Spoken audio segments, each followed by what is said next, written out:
David, what's Denmark's plans here for energy?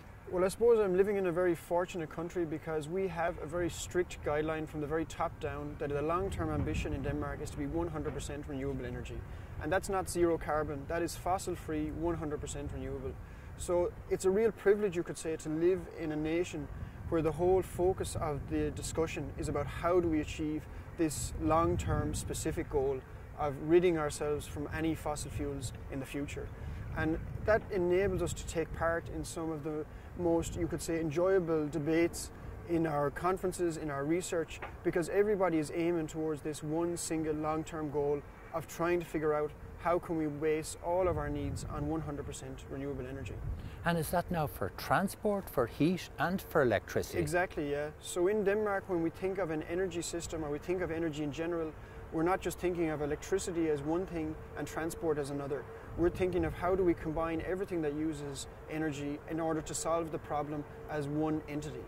And this is an essential part of the solution in the long run, because when we try to reach 100% renewable energy, the only way we can do that in an affordable way is by connecting electricity, heating and transport to one another. Because as you can see all around me here, the electricity is going to come from resources that we can't control anymore. So the wind is going to blow sometimes and not blow other times. And that means we don't have the same control over electricity as we do today. So we're going to depend on flexibility in the heating and transport sectors in order to accommodate this intermittency from these wind turbines. So it is not only something that Denmark is doing right now, but is it essential even for Ireland to start thinking in this electricity, heating and transport connection in order to solve our problems in the future. So why would Denmark take on this challenge? Well, there's a broad variety of different reasons why you would try to become fossil-free, and some of the kind of more environmental reasons would be reducing your CO2 emissions, avoiding burning fossil fuels, and then there's the more, you could say, hardcore immediate reasons for the everyday person, which are that this is big business. This is an opportunity to earn an income, this is an opportunity to create new businesses for the future, to create new technologies and to earn an income in the long term on a resource that you're developing nationally in your own country. So when we look around us here today, I think we have the perfect example of how you create an innovative business, because this wind turbine industry has actually been developed in Denmark originally about 30 or 40 years ago. And back then, these windmills were not an economic way to produce your electricity.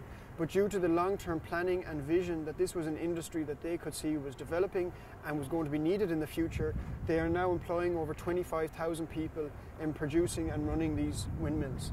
So this is not just, you could say there is a broad spectrum of reasons, many of which could be said all contribute to it.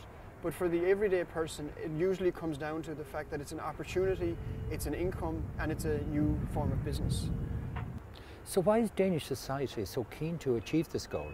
Well, of course, there's the common understanding that Denmark, like many other countries, wants to reduce its carbon emissions and contribute to reducing the impact of climate change.